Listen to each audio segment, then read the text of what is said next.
بسم اللہ الرحمن الرحیم۔ جناب صدر، سب سے پہلے تو میں بہت ممنون ہوں کہ پاکستانی اردو نظم جیسے اہم موضوع پر لیکچر کے لیے مجھے گفتگو کی دعوت دی گئی ہے۔ ظاہر ہے کہ یہ ایک بہت ہی اہم موضوع ہے اور کسی بھی ادب میں جو رس ہوتا ہے وہ شاعری میں ہوتا ہے۔ دیگر اصناف کی اہمیت اپنی جگہ، لیکن جو ادب کا رس ہوتا ہے وہ شاعری میں اجاگر ہوتا ہے۔ جہاں تک اردو میں نظم کی بات ہے تو سب سے پہلے تو ہمیں اس بات کا تعین کرنا ہے کہ اردو میں تصور نظم کیا ہے، کیونکہ دنیا بھر کی شاعری اور اردو میں ہونے والی شاعری میں جو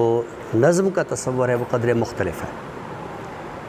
یعنی آپ دنیا کا کوئی بھی ادب اٹھا لیں تو جہاں کوئی بھی پیس آف پوئٹری ہوگا وہ پوئم کہلائے گا،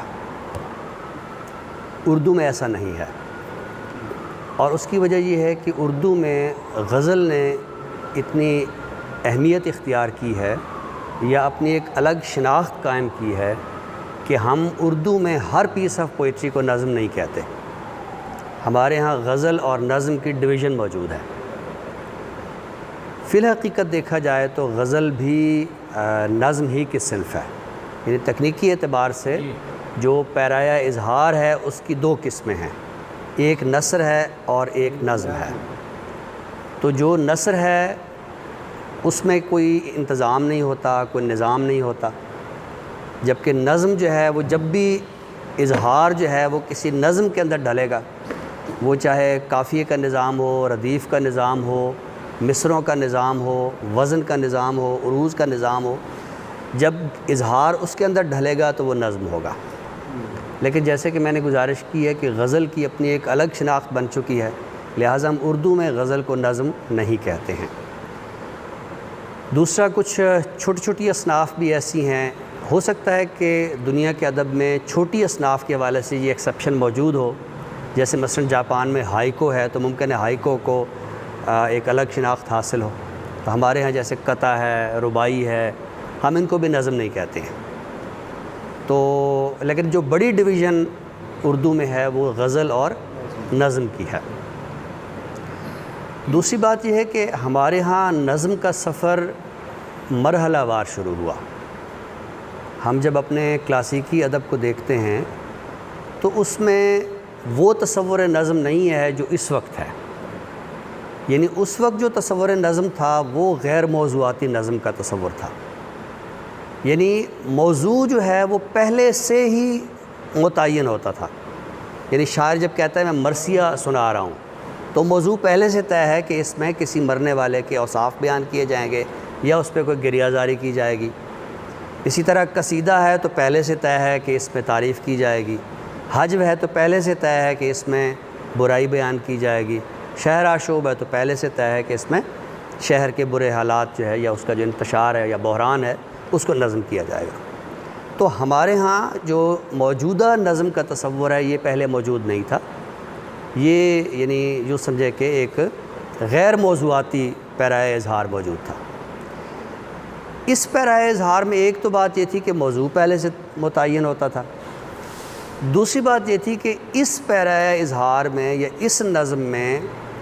کوئی نامیاتی وحدت نہیں ہوتی تھی۔ یعنی مثلا نذیر اکبر آبادی کی نظم ہے آدمی نامہ، تو کوئی قدغن نہیں ہے 50 بند کی ہو یا 150 بند کی ہو۔ مولانا روم کی مثنوی جو ہے وہ 23-24 دفتروں پر مشتمل ہے، تو کوئی نامیاتی وحدت نہیں ہے۔ آپ نظم کو جتنا بڑھانا چاہیں بڑھا دیں، جتنا مختصر کرنا چاہیں مختصر کر لیں، تو کوئی نامیاتی وحدت جو ہے ہماری اس نظم میں نہیں پائی جاتی تھی۔ نظم کا جو موجودہ تصور ہے جو اس وقت ہمارے پاس ہے، اس کی کلاسیکی شاعری میں ہمیں جو ایک ابتدائی باقاعدہ ایک رمق ہمیں نظر آتی ہے وہ نذیر اکبر آبادی کے ہاں نظر آتی ہے کہ نذیر اکبر آبادی نے پہلی بار وسیع سطح پہ، یہ میں وسیع سطح پہ اس لیے کہہ رہا ہوں کہ اس وقت بھی یہ نظم کسی حد تک موجود تھی، منہ کا ذائقہ بدلنے کے لیے۔ مثلا ولی دکنی نے شہر صورت پہ ایک نظم کہی ہے، تو اسی طرح کچھ چھوٹی چھوٹی نظمیں جو ہے وہ کہی جاتی رہی تھی، لیکن موضوعاتی نظم کہنے کا جو ایک باقاعدہ رجحان ہے وہ ہمارے کلاسیکی دور میں صرف نذیر اکبر آبادی کے ہاں ہے۔ اب یہ جو تصور نظم ہے یہ عام کب ہوتا ہے، اس کو رواج کب ملتا ہے، تو اس کا سارے کا سارا جو ایک کریڈٹ جاتا ہے وہ حالی اور آزاد کو جاتا ہے۔ انجمن پنجاب میں باقاعدہ نظم کے مشاعرے شروع کیے گئے اور شعراء کو اس بات پر راغب کیا گیا کہ آپ بجائے اس کے کہ آپ غزلیں لکھ لائیں یا آپ کسی مصرع طرح پہ غزل کہیں، آپ کسی موضوع پہ نظم لکھ لائیں۔ اچھا، اب یہ جو ابتدائی نظم تھی، سب سے پہلے تو یہ سوال پیدا ہوتا ہے کہ نوآبادیاتی حکمرانوں نے نظم کا سبق کیوں دیا؟ ایک تو یہ تھا کہ ان کے ہاں پیٹرن یہی تھا کہ وہ غزل کے پیٹرن سے آگاہ نہیں تھے۔ دوسرا، غزل جو تھی اس کے اندر پیرایہ اظہار اتنا ایمائی تھا، اس کے اندر علامتوں کا اتنا وسیع سلسلہ تھا، اور ان علامتوں کے اندر اتنی زیادہ ثقافتی گہرائی تھی کہ اس وقت کی آقا جو تھے وہ پریشان تھے کہ یہ شعراء کہیں ایسا نہ ہو کہ ایسا کلام کہیں کہ جس میں ہمارے خلاف کوئی بغاوت کے ناظر ہوں، لہٰذا سیدھی سادھی نظمیں کہیں، امید پہ، حب وطن پہ، بہار پہ، یعنی بے ضرر سے موضوعات پہ جو ہے وہ نظم شعراء لکھنے لگے۔ لیکن بہرحال یہ اچھی بات ہوئی کہ نظم کا سفر جو ہے وہ شروع ہو گیا۔ نظم ایک عنوان دے کے تو اس عنوان کے تحت ایک موضوع اختیار کرتے ہوئے شعراء جو ہے وہ نظم کہنے لگے۔ اب جب ہم اردو نظم کا ابتدائی رجحان دیکھتے ہیں تو چونکہ یہ وہ دور ہے جو نوآبادیاتی عہد ہے، اور ہمارا جو شاعر ہے اس کے باطن میں ایک قومی طرز احساس، ملی طرز احساس اور مذہبی طرز احساس یہ اس کے باطن پہ غالب ہیں۔ لہٰذا جو ہم اپنی اردو نظم کا ایک ابتدائی عہد دیکھتے ہیں تو اس میں قومی طرز احساس جو بہت زیادہ غالب ہے، مذہبی طرز احساس۔ اس کی مثال یعنی آپ لے لیجئے مسدس حالی، مسدس مد جزر اسلام حالی کی جو نظم ہے، مختصراً وہ مسدس حالی کہلاتی ہے۔ اور یہ سفر آگے بڑھتا بڑھتا ہمیں دیکھتے ہیں کہ اقبال تک آتا ہے، اور اقبال تک آتے آتے ہماری نظم جو ہے وہ جو ایک کچے پن سے شروع ہوئی تھی وہ بہت پختہ ہو کر ہمارے سامنے آتی ہے۔ یعنی حالی کہ ہاں ہمیں زیادہ سے زیادہ مسدس جیسی نظم ملتی ہے۔ اچھا، اس میں بھی آپ دیکھیے تو وہ جو ایک آرگینک یونٹی ہے مسدس میں وہ نہیں ہے، یعنی یوں سمجھیں کہ یہ ایک عبوری دور ہے کہ نظم ابھی اس غیر موضوعاتی پیٹرن سے نکل کے موضوعاتی پیٹرن کی طرف آ رہی ہے۔ آرگینک یونٹی کے نہ ہونے کا جو تصور تھا، نامیاتی وحدت جو عدم موجود تھی، وہ موجودگی کی طرف آ رہی ہے، تو ایک عبوری دور ہے۔ تو اقبال ہم دیکھتے ہیں کہ پہلا شاعر ہے کہ جس کے ہاں قومی طرز احساس کی پھر ایک شاندار نظم ہمیں ملتی ہے کہ جہاں ہمیں فن بھی اپنے عروج پہ ملتا ہے، فنی باریکیاں بھی ہمیں پورے۔ لیکن ایک چیز آپ اور دیکھیں گے کہ اقبال کی نظم جو ہے وہ ان کی غزل سے مختلف نہیں ہے، یعنی اقبال کی نظم اور غزل جو ہے یہ دونوں ایک خاص طرح کے آہنگ میں ہیں، اور اقبال کی نظموں کے بعض مصرے ایسے ہیں کہ آپ کو ایسا محسوس ہوگا کہ جیسے یہ غزل کے مصرے ہیں۔ یعنی آپ شکوہ کے بعض مصرے اٹھا لیجئے، بعض بندوں کے اوپر سے ایک شعر اٹھا لیجئے تو وہ غزل کا ایک الگ شعر بنتا ہے۔ ایک بار ہمیں استاد گرامی تحسین فراقی جو ہے وہ پڑھا رہے تھے، تو اس میں ایک نظم مصرع آتا ہے کہ تیری نگاہ ناز سے دونوں مراد پا گئے۔ تو انہوں نے وقتی طور پر ایک اعتراض کیا کہ یہاں ناز کے بجائے فیض کا لفظ ہوتا تو مناسب تھا، تیری نگاہ فیض سے دونوں مراد پا گئے۔ لیکن انہوں نے فوراً ہی اپنا اعتراض واپس لیا اور یہ کہا کہ وہ جو ہماری غزل کی روایت آ رہی تھی اس میں نگاہ فیض نہیں تھا، نگاہ ناز تھا۔ تو عرض یہ کرنا تھا کہ ہماری نظم جو ہے وہ آہستہ آہستہ اپنے اوریجن کی طرف بڑھ رہی ہے، غزل کے اثرات سے بھی نکل رہی ہے، کہیں کہیں غزل کے اثرات بھی موجود ہیں، نامیاتی وحدت عدم موجود کا جو تصور تھا وہ موجود کی طرف بھی آ رہی ہے۔ اس عہد میں ایک اور رجحان ہمارے سامنے آتا ہے، چونکہ اس وقت نوآبادیتی حکمران جو ہے وہ جس نوعیت کے شعراء کو یہاں پڑھ رہے تھے وہ رومانی شعراء تھے، جان کیٹس، بائرن۔ تو ہمارے ہاں نظم میں ترجمے کا رواج بھی سامنے آیا، اور نظم جو ہے وہ رومانی طرز احساس سے بھی روشناس ہوتی ہے۔ چنانچہ خوشی محمد ناظر ہیں، نادر کاکوروی ہیں، جوش کا ابتدائی دور وہ بھی سارا رومانوی ہے، اختر شیرانی ایک نام ہے۔ جیسے قومی طرز احساس جو ہے وہ اپنے عروج پہ پہنچتا ہے تو اقبال سامنے آتے ہیں، تو ایسے رومانی طرز احساس جب عروج پہ پہنچتا ہے تو ہم دیکھتے ہیں کہ اختر شیرانی جو ہے وہ ہمارے سامنے آتے ہیں۔ تو یہ ہماری نظم جو ہے ابھی پاؤں پاؤں چلنا شروع ہوئی ہے، لیکن وہ جو ہم کہتے ہیں کہ شاعری زندگی سے جڑی ہوتی ہے، نظم جو ہے اس کے اندر زندگی بھرپور طریقے سے بولتی ہے،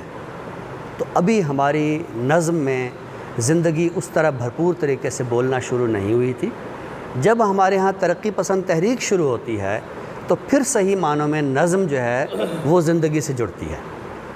اور ہم دیکھتے ہیں کہ علی سردار جعفری ہیں، فیض ہیں، مخدوم محی الدین ہیں، مجاز ہیں، یہ سارے نام آتے ہیں، اور نظم جو ہے وہ زندگی سے جڑی ہوئی ہے۔ اچھا، اب جب میں نے یہ کہا ہے کہ زندگی سے جڑی ہوئی ہے تو یہ ہم جانتے ہیں کہ ہماری زندگیاں دو دھاروں میں ہوتی ہیں۔ ایک ہماری وہ زندگی ہوتی ہے جو ہماری خارجی زندگی ہے، جس میں ہمیں معاشی مسائل ہیں، جس میں ہمیں روزی روٹی کے مسائل ہیں، جس میں ہمیں مکان کے مسائل ہیں، جس میں ہمارے طرح طرح کے مسائل ہیں، یہ ہماری خارجی زندگی ہے۔ اس کے ساتھ ہماری ایک اور زندگی ہے جو خالصتاً ہماری داخلی زندگی ہے۔ وہ طارق ہاشمی جو بالکل تنہا ہوتا ہے، اکیلا ہوتا ہے، تو اس وقت اس کا دل کرتا ہے کہ وہ کوئی نغمہ سنے، وہ اپنے محبوب کو یاد کرے، وہ کوئی خواب دیکھے، وہ کسی دوست سے فون پہ بات کرے۔ یہ ہماری ایک جو سمجھے کہ ایک نجی زندگی ہوتی ہے۔ تو جب ہم دیکھتے ہیں کہ ہماری نظم ترقی پسند تحریک کے عروج میں جا کر زندگی کے خارجی مسائل میں بہت زیادہ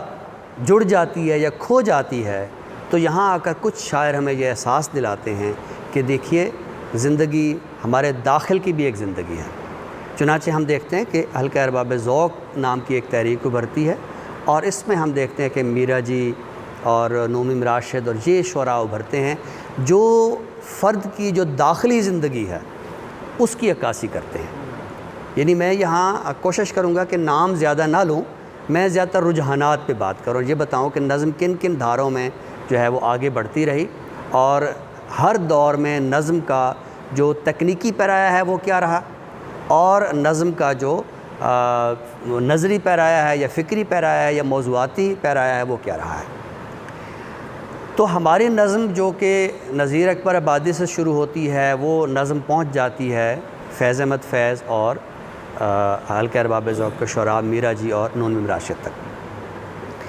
اچھا دیکھیے، نعومیم راشد اور جب میرا جی کی بات آتی ہے تو یہاں ایک نقطے کا میں اضافہ کرتا چلوں کہ وہ نظم جو نذیر سے شروع ہو کر فیض تک آتی ہے، اس میں موضوعات مختلف ہو سکتے ہیں، پیرائے اظہار مختلف ہو سکتا ہے، لیکن ایک خاص بات مشترک ہے، اور وہ یہ ہے کہ نظم ہماری ابھی تک یک پرتی تھی، یعنی اس کے اندر جو گہری معنویت ہے زندگی کی وہ ابھی نہیں آئی تھی۔ نظم کا عنوان ہی بتا دیتا ہے کہ اس نظم کے اندر کیا ہوگا، یعنی آدمی نامہ نظم کا عنوان بتا رہا ہے کہ اس میں آدمی کے بارے میں بتایا گیا ہے۔ شکوہ تو پتہ چل جاتا ہے کہ اس کے اندر شکوہ کیا گیا ہے۔ مناجات بیوہ، بیوہ کی فریاد ہے۔ مسدس مد و جزر اسلام، تو اسلام کا جو تو اتار چڑھاؤ کا سفر ہے۔ تو فیض تک یہ نظم جو ہے، یہ اس کے اندر جو تہداری کا انداز ہے وہ نہیں آیا تھا۔ یہ ساری کی ساری نظم جو تھی یہ یک پرتی تھی۔ میرا جی اور راشد کا یہ کمال ہے کہ انہوں نے نظم کو زندگی کی جڑت کے ساتھ ساتھ وہ جو فرد کی داخلی زندگی تھی، اب دیکھیں خارجی زندگی میں بہت ساری چیزیں ایسی ہوتی ہیں جو معروضی ہوتی ہیں، ہمیں سمجھ میں آتا ہے۔ یعنی میں آپ سب کو دیکھتے ہوئے آپ کے نام لے سکتا ہوں، یہ کرسیاں ہیں، یہ میز ہے، یہ پنکھا، یہ ہماری خارجی زندگی ہے، ہمیں بہت زیادہ گہرائی میں نہیں جانا پڑتا۔ لیکن جب ہم انسان کے باطن میں جھانکتے ہیں تو اتنی زیادہ گہرائیاں ہیں، اتنی زیادہ پیچیدگیاں ہیں، تو چنانچہ جب فرد کی داخلی زندگی نظم میں آتی ہے تو وہ فرد کے باطن کی ساری پیچیدگیاں وہ نظم میں بھی آتی ہیں، اور جب یہ ساری پیچیدگیاں نظم کے اندر آتی ہیں تو پھر نظم یک پرتی نہیں رہتی،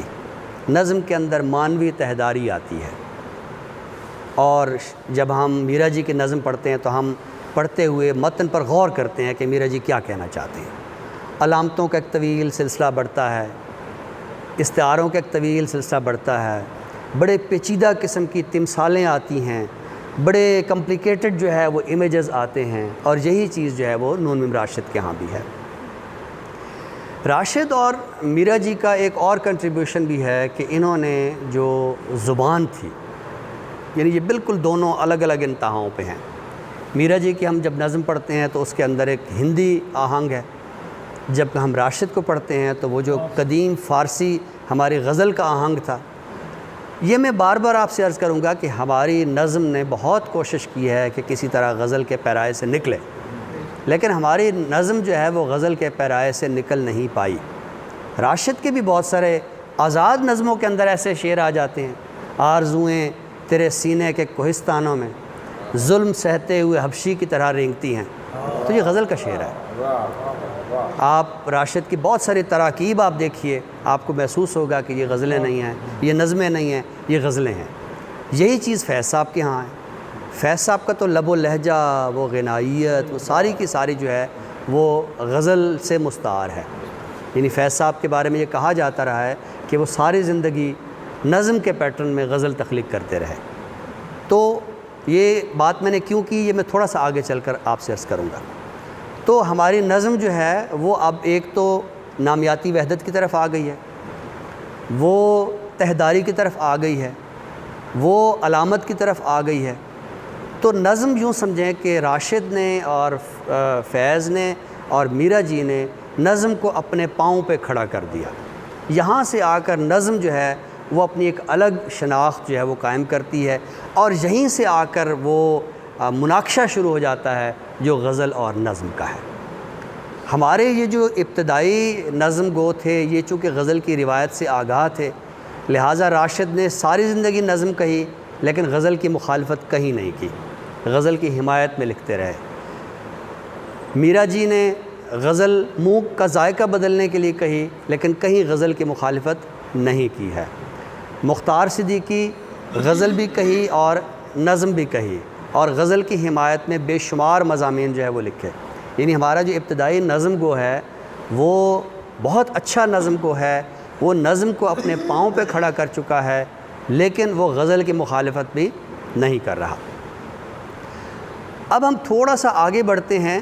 اس سے پہلے کہ میں 60 کی دہائی پہ آؤں، یہاں میں ان چند شعراء کا ذکر کرنا چاہوں گا کہ جنہوں نے کسی تحریک سے یا کسی مخصوص رجحان سے وابستگی کا اظہار نہیں کیا۔ تو ان میں جب میں کچھ نام دیکھتا ہوں تو اس میں ہمیں منیر نیازی نظر آتے ہیں، مجید امجد ہمیں نظر آتے ہیں، آپ کسی حد تک کہہ سکتے ہیں مصطفیٰ زیدی، اگرچہ وہ جوش کے شاگرد رہے اور حافظ جوش بھی کہا جاتا ہے، ان کے ہاں ترقی پسند طرز احساس بھی ہے، لیکن وہ اس طرح تحریک سے جو ہے وہ جڑے ہوئے نہیں تھے۔ تو اس کو ہم کہہ سکتے ہیں کہ ہماری اردو نظم کا غیر وابستہ لحن،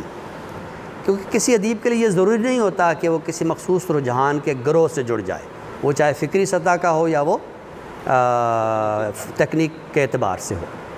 تو ہمارا ایک یعنی جہاں حلقہ ارباب ذوق سے وابستہ ایک بہت بڑا یوں سمجھے کہ نظم کا ایک بہت سارے نام ہمیں ملتے ہیں، ترقی پسندوں میں ہمیں نام ملتے ہیں، تو اس کے ساتھ ہی ہمیں کچھ ایسے شعراء مل رہے ہیں کہ جو اپنے آپ کو کسی مخصوص رجحان سے جوڑ کر اپنے تخلیقی عمل کو مشروط نہیں کر رہے اس کے ساتھ۔ تو اس میں ایک بہت بڑا نام مجید امجد کا ہے۔ تو مجید امجد ساہیوال میں ظاہر انہوں نے ساری زندگی گزاری، اور اگر وہ کہیں پنجاب یونیورسٹی کے سلیبس میں شامل نہ ہوتے تو جس طرح ہمارے ہاں ایک شہری استعمار ہوتا ہے یا دارالحکومتی استعمار ہوتا ہے، یعنی ہم جو یہاں لال پور میں بیٹھے ہیں، ہم چاہے کیسی ہی تخلیق کیوں نہ کر رہے ہوں، ہم پر ایک الزام لگایا جاتا ہے کہ ہم مضافات کے ہیں۔ تو یہ جو مضافات کا لفظ ہے یہ ایک بہت بڑا الزام ہے، یعنی یہ استعماری احساس ہے کہ ہم بڑے شہر کے لوگ ہیں، ہم ادب کے مرکزی دھارے میں ہیں، اور جو جھنگ میں، فیصل آباد میں، شیخو پورہ میں جو ادب لکھا جا رہا ہے یہ مضافات کا ادب ہے۔ تو یہ میں کوئی مجید امجد کی کمزوری نہیں بیان کر رہا کہ اگر وہ پنجاب یونیورسٹی کے سلیبس میں شامل نہ ہوتے تو ان کی شناخت نہ بنتی. کاش وہ اپنی ساری زندگی لاہور میں گزارتے تو وہ اپنی شناخت بنا چکے ہوتے, تو ان پر یہ ساہیوال کے مضافات والا الزام نہ لگتا. تو چونکہ پنجاب یونیورسٹی ایک بڑا ادارہ ہے تو پھر مجید امجد کا, یعنی میں اس لیے کہتا ہوں کہ کاش کوئی ایسا ناقد, کوئی ایسا استاد جو ہے وہ مختار صدیقی کو بھی شامل کرے, تو وہ اس کو بھی شاید کوئی احساس ہو کہ میں بھی ایک بڑا نظم گو ہوں. تو یہ ہماری نظم جو ہے یہ آ جاتی ہے کوئی تقریباً آزادی کے آس پاس. آزادی کے آس پاس ایک تو ترقی پسند تحریک کا جو زور ہے وہ ٹوٹ گیا ہے. حلقہ ارباب ذوق بھی اپنی جو ایک تحریکی سطح ہے اس سے نکل کے ایک پلیٹ فارم کی حیثیت جو ہے وہ اختیار کر گیا ہے. تو ہم دیکھتے ہیں کہ یہ جو 40 سے تقریباً 60 کا دور ہے تو یہ ہمارا اردو نظم کا ایک عبوری دور ہے کہ جس میں کوئی ایسی یعنی تحریک یا کوئی ایسا رجحان جو ہے انہیں سامنے آتا ہے. اب ہم آتے ہیں اپنی اس نظم کی طرف کہ جو 1960 کے بعد کی ہے. 1960 کے بعد کی نظم کے کیا اوصاف ہیں؟ ایک وصف تو یہ ہے کہ 1960 کے بعد ہمارے ہاں خالصتاً جو ایک جدید تر معاشرہ ہے وہ تشکیل پا گیا تھا. وہ جدید تر معاشرہ کہ جس سے صنعتی معاشرے نے جنم دیا. اس جدید تر معاشرے میں وہ جو ایک ہمارے قدیم تصورات تھے جو کسی حد تک ہم یعنی مذہبی لوگ تھے, ہمارے مذہب کے تصورات, ہماری معاشرتی اقدار, تو 60s کے بعد جو ہے ایک ایسا معاشرہ جنم لیتا ہے کہ انسان کے اندر فرد کی جو ایک تنہائی کا احساس ہے وہ بڑھتا ہے, اکیلے پن کا احساس بڑھتا ہے, وجودی طرز احساس جو ہے وہ جنم لیتا ہے. تو 1960 کے بعد کی جو نظم ہے ایک تو اس پر وجودی طرز احساس جو ہے وہ زیادہ غالب ہے. اس دور میں ایک اور بات بھی سامنے آتی ہے کہ اس دور کے شعراء نے, جس میں کہ ہم جیلانی کامران کو دیکھتے ہیں, ہم انیس ناگی کو دیکھتے ہیں, ہم زاہد دار کو دیکھتے ہیں, ہم ساقی فاروقی کو دیکھتے ہیں, ہمیں آفتاب اقبال شمیم نظر آتے ہیں, ہمیں صفدر میر نظر آتے ہیں. تو یہ ایک نیا جو سمجھے کہ ایک گروہ نظم میں سامنے آتا ہے. ان کے ہاں جو خاص بات ہے ایک تو یہ ہے کہ انہوں نے زبان کا ایک نیا تصور دیا. یعنی یہ راشد کے مداح ضرور تھے لیکن راشد کے تصور زبان کے مخالف تھے کہ اب زبان وہ نہیں چلے گی جو فارسی زدہ ہے, ہم اپنی جو زبان جو ہم نئی تشکیل کر رہے ہیں اب زبان کا جو ہے یہ ایک نیا سفر ہوگا. دوسرا, اگرچہ میرا جی راشد انہوں نے بھی استعاراتی زبان استعمال کی لیکن 60 کی دہائی کے بعد جو میٹافر تھا اس نے زیادہ اہمیت اختیار کی, علامت نے زیادہ اہمیت اختیار کی, اور اس زیادہ اہمیت کے اختیار کرنے کی وجہ سے ہی ہمیں 60 کی بعد کی جو نظم ہے اس کو سمجھنے میں ہمیں مشکلات پیش آتی ہیں.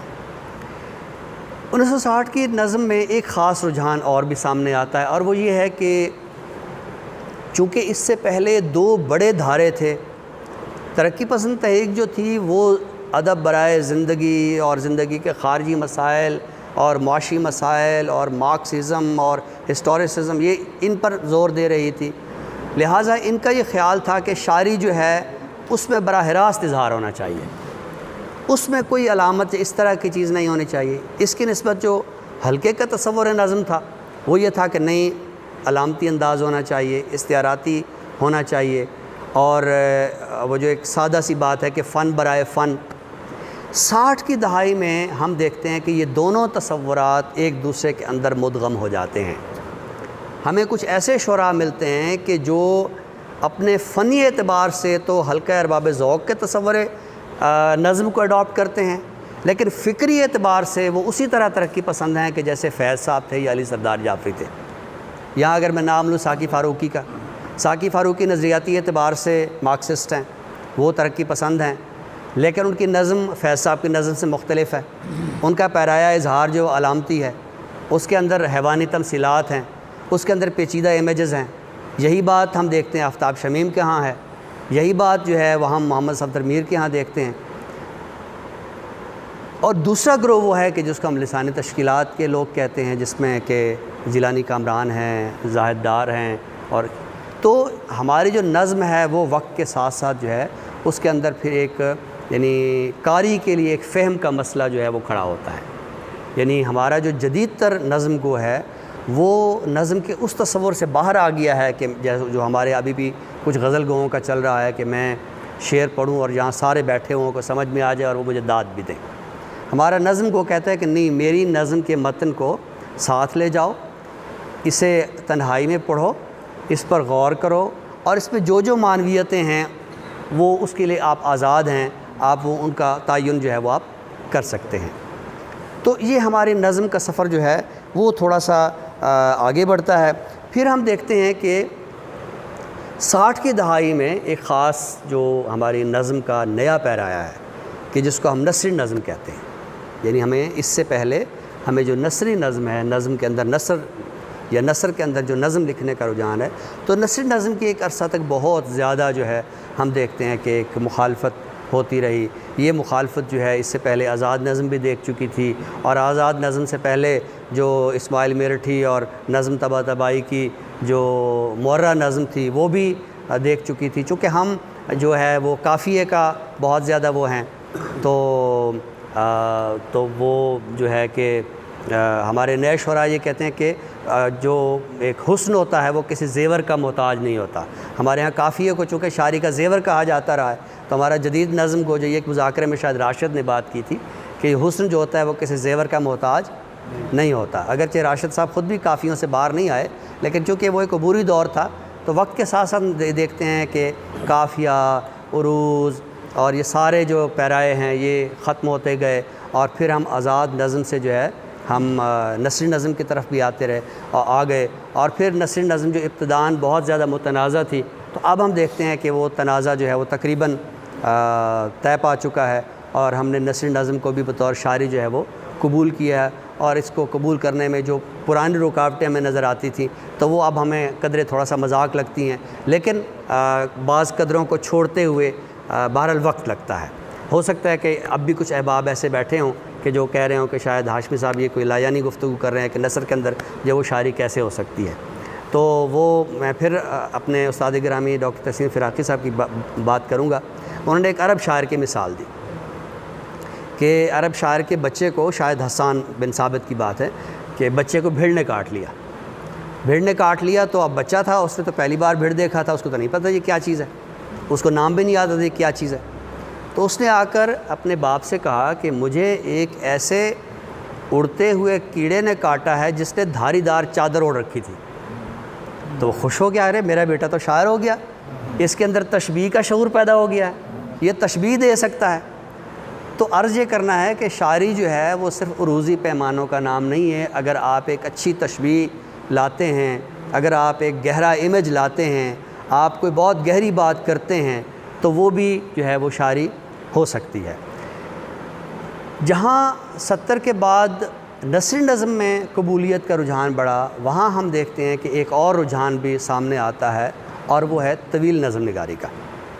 طویل نظمیں اگرچہ پہلے بھی لکھی جاتی رہی ہیں، ظاہر ہے کہ مولانا روم کی مثنوی سے بڑھ کر طویل نظم کیا ہوگی، لیکن بات وہ یہ ہے کہ وہ ساری نظمیں وہ تھیں جو اپنی نامیاتی وحدت سے محروم تھیں.